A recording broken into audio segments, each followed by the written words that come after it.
next speaker is Congresswoman Becca Balint, the first woman and openly LGBTQ person to represent Vermont in Congress. She spent 14 years as a middle school teacher before serving in the Vermont State Senate, where she became President Pro Tem. There, she helped pass the state's first gun safety laws and led major investments in housing. In Congress, she serves on the Judiciary and Budget Committees and is a leader in both the Progressive and Equality Caucuses. Please join me in welcoming Representative Becca Balint.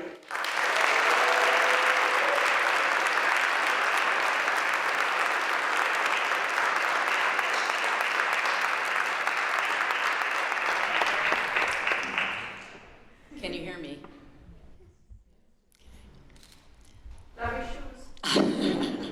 Thank you. When was the last time you were brave? I want you to think about it right now. Try to call it to mind. Now, I'm not talking about running into a burning building to save a puppy kind of brave, although puppies everywhere do need our support. This is my dog, Wheelie. I'm talking about the kind of everyday courage that you have when you're sitting in a meeting and you know that something needs to be said and you're waiting for somebody else to say it, and then you realize you have to say it. Or when you realize you have to have a really hard conversation with a friend, but you're afraid to do that, but you do it anyway. Or when you know that you should be speaking up on behalf of someone else because everybody else is remaining silent. This is also my dog, Wheelie. Exhausted. I learned pretty early on in Congress that if I didn't figure out a way to talk to people at all the events that I was at, a way that was engaging and would bring them out of themselves, I would be exhausted like my dog at the end of the day, because I hate small talk. I hate surface chatter. I want to go deep really, really quickly. So I ask people, when was the last time you were brave? And people tell me the most amazing things. One of the first times I asked this question, a woman told me, you know, I have never been to a rally. I've never been to any kind of demonstration outside. She said, because I'm an artist and I paint, and my art is actually the way that I use my voice. And she said, but I feel like I need to be a little bit more courageous. And as she was telling me about the first time that she went to a rally, I could see her opening up. I could see her engaging with her world in a different way. So I hear the most amazing things when I ask this question. Sometimes I hear really painful stories. I had a mom tell me a few months ago she had one of the hardest conversations she's ever had to have, and that was with her children. She had to tell her kids that her husband, their dad, had cancer, and that they were going to have to band together as a family to get through it together. And as we were talking, she said, I didn't really imagine that that was actually a brave thing that I did. But now that I'm telling you, I understand that it took so much courage for me to sit with my children and be courageous with them at a time when I knew that they needed me to be. Now, as I said, some people tell me the things that they've done. And sometimes people tell me the things they want to do. The very first time I asked anyone this question, I was actually getting a flu shot. And I was at the end of the appointment, and the nurse said, is there anything else that you need? And I said, well, do you have a patient coming in afterwards? She said, no, I actually have a few minutes. I said, okay, I got a question for you. Of course, she thought I was going to ask her about my health. But I said, when was the last time you were brave? And she went, oh, you don't know how much I needed to hear that question. And I said, what do you mean? She said, oh, I've got this thing I need to do. I got this thing I need to do and I won't do it. And I know I need to. And I'm really glad you asked me this question because now maybe I'll do it. I said, okay, well, tell me more. She said, well, a little while ago, a friend moved in with me. She was really struggling financially. She lost her job. And I said, well, you can come stay with me. You can sleep on my couch. And I was so, she said, I'm so happy to be there for her. And I know it meant a lot to her. I said, okay, so what's the problem? She said, that was 3 years ago, and she's still on my couch. She said, I know I need to ask her to go, but I haven't had the courage to do it. So you asking me this question is reminding me, I can find my courage. I'm on a quest right now to figure out how we cultivate more courage. How do we create the conditions so that people can be more courageous? Because we desperately need more courage right now. From where I sit in Congress, I can tell you, we got to figure this out. How do we cultivate more courage? Now, I think about it as being a practice. It's a habit. You have to work the muscle. And I've had people tell me, I am so glad you are my representative. I'm so glad that you have the courage and the bravery to do this work because I could never be that brave. Now, there are a lot of reasons not to want my job right now. Believe me, I know. But lack of bravery is not one of them. Because we all have the capacity to be brave. But it takes practice, a lot of practice. We have to get more comfortable with feeling uncomfortable. And sometimes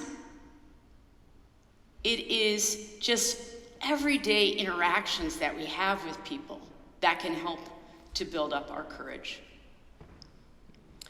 And the more we go through that process, the easier it becomes. Now, people have this erroneous assumption that courage is the absence of fear. It's actually not. As Mark Twain has said, courage is resistance to fear, it's mastery of fear, it's not absence of fear. I hate to break it to you, even when you're being brave, you're gonna still feel scared. That's how you know you're being brave. If you're not risking anything, you're actually not being courageous. So you can't escape it. You just have to get more comfortable with it. Now, some of you may have heard of a woman named Brené Brown. She does a lot of research on vulnerability and shame and courage, and she has said that trust is built in very small moments. Okay, it's not built in grand gestures. And I know from my own experience that that is also how bravery is built, in tiny little moments, when you speak up when nobody else is speaking up. When you say no to something that is not in line with your values. When you admit a mistake publicly. That's the kind of practice that I'm talking about.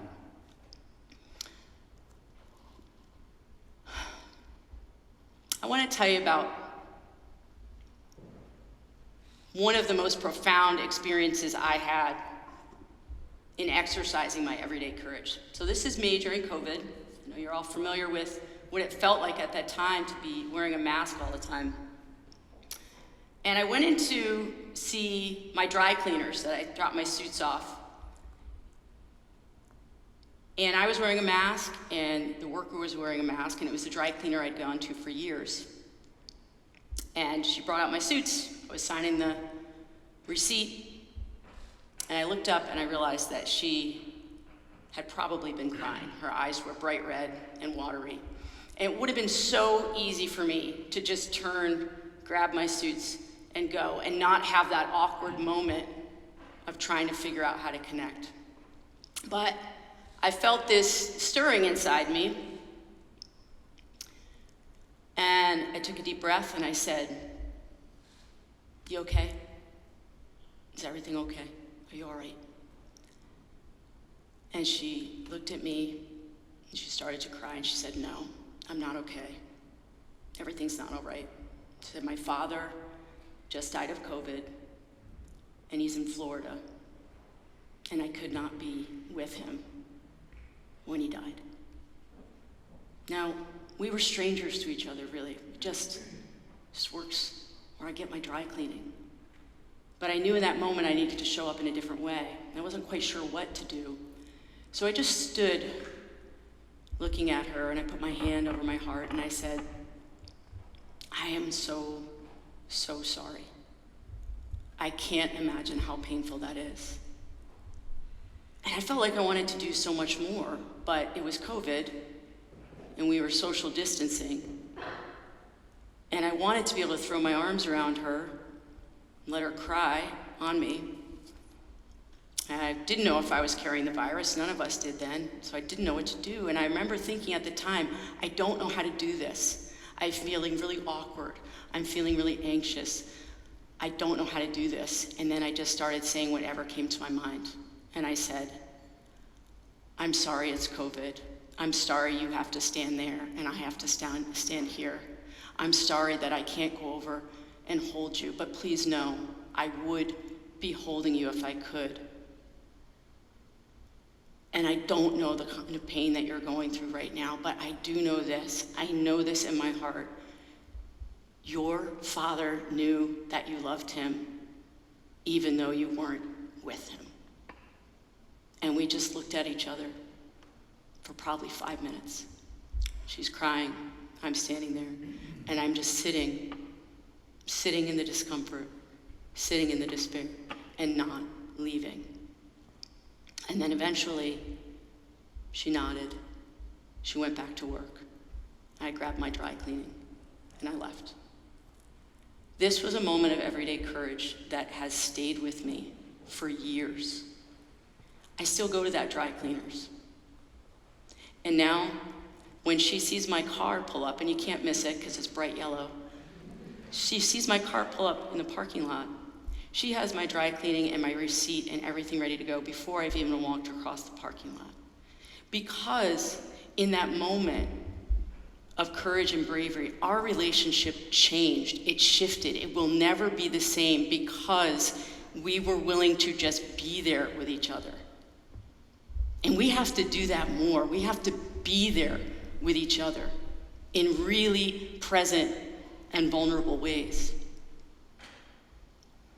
This is how I feel about that moment. I feel better about the world and my place in it because I was able to push through the fear and the anxiety that day and just be with her.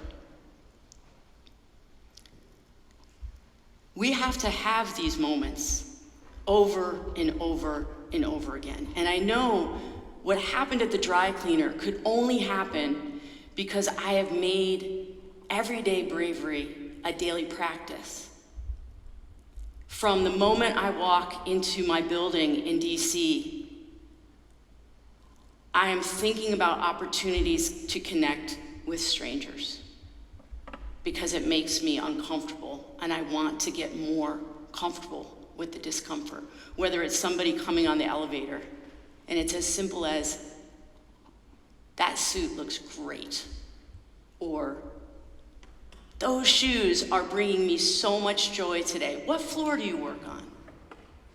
And my favorite, if I see somebody who clearly is struggling, having a hard day, just before the elevator door closes and I see them leave, I say, "I hope you have a day that is worthy of you." And to the person, they smile. It's that everyday practice of bravery. I do this because I know there are going to be times as a leader that I need to have moral courage, something that is in short supply right now. What do I mean by moral courage?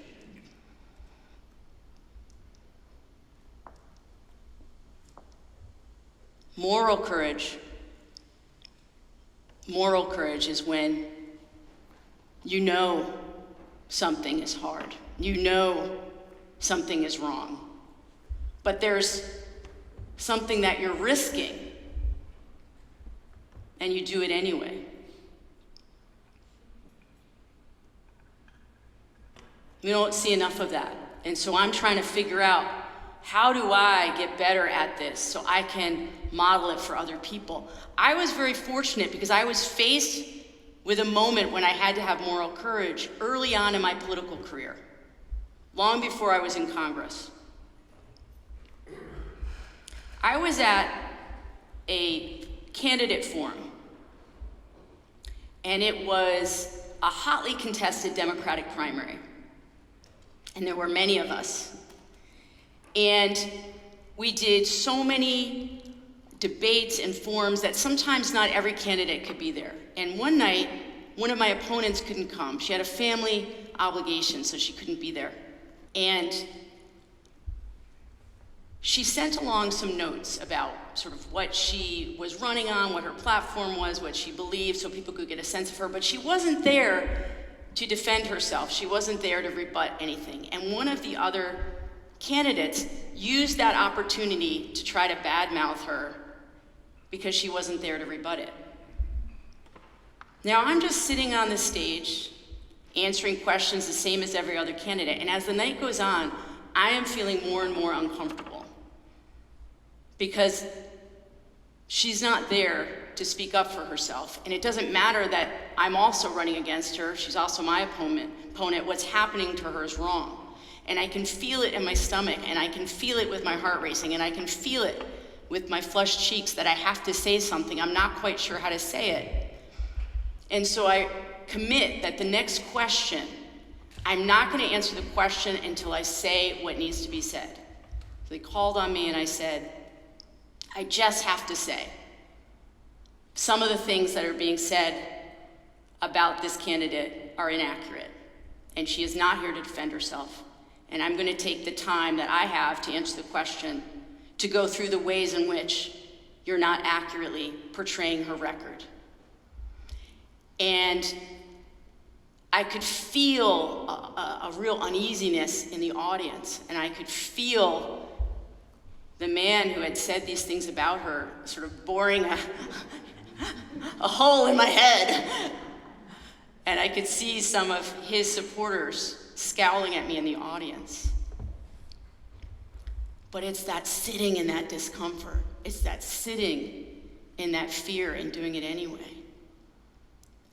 Thank goodness I had that experience early on, because I am faced with challenges around moral courage every single day in this building. So I really wanted to come here today to talk about this because it's about all of us, every single one of us.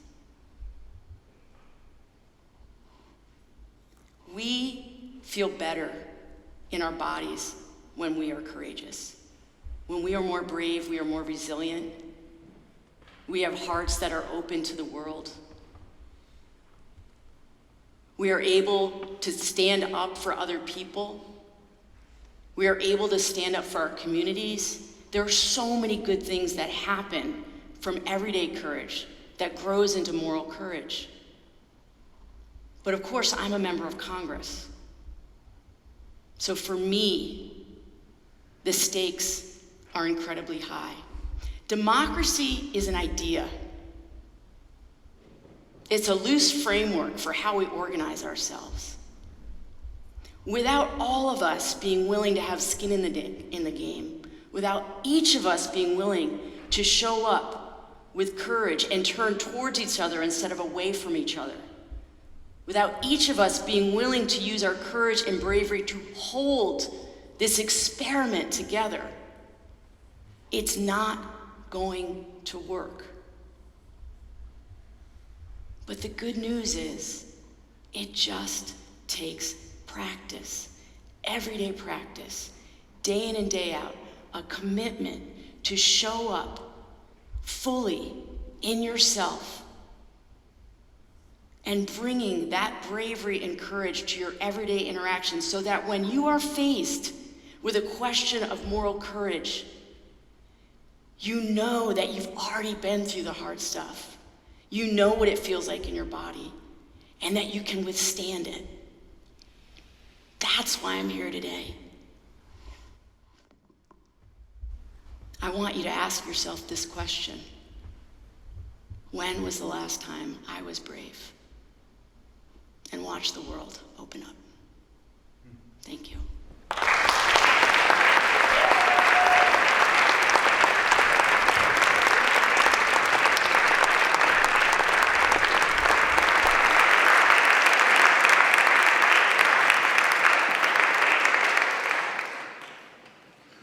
Thank you so much, Representative Balint. I just have to say it's such an honor to have you here. We know that there's a lot of work going on right now, and so we are so grateful to have you with us. Does anyone from the audience have any reflections for Representative Balint's talk? Yeah.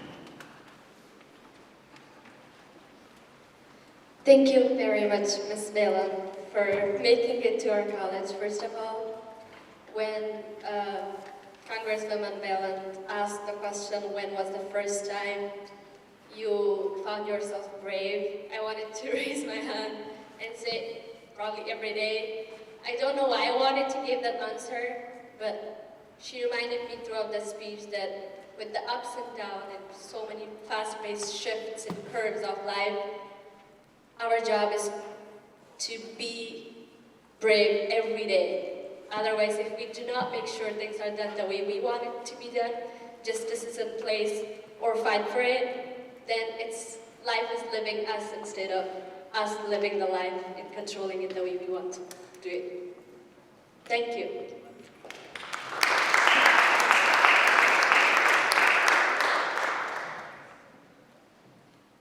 I wanted to share how grateful I am for you to share this in this moment, particularly one because in my own personal life I feel like I'm coming up against questions about how I need to be brave in very big ways, and this felt like a perfect moment to reiterate what my morals and values are. And I would also like to say that sometimes it feels like courage isn't rewarded enough, and that's why it's scary to be courageous.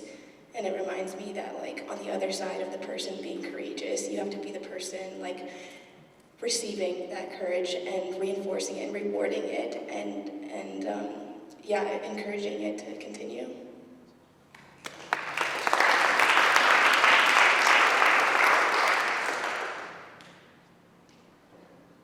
I just want to say thank you so much for sharing that with us.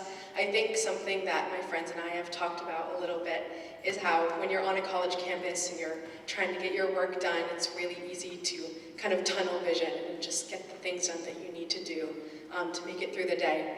And I think the reminder that courage comes from us every single day is a nice feeling to know that even if it feels like we can't do big things and make big gestures in big ways, the small ways that we're courageous are also really important. So I really appreciated that. Thank you. Thank you so much for those incredible reflections. I definitely will be asking myself that every day after this talk.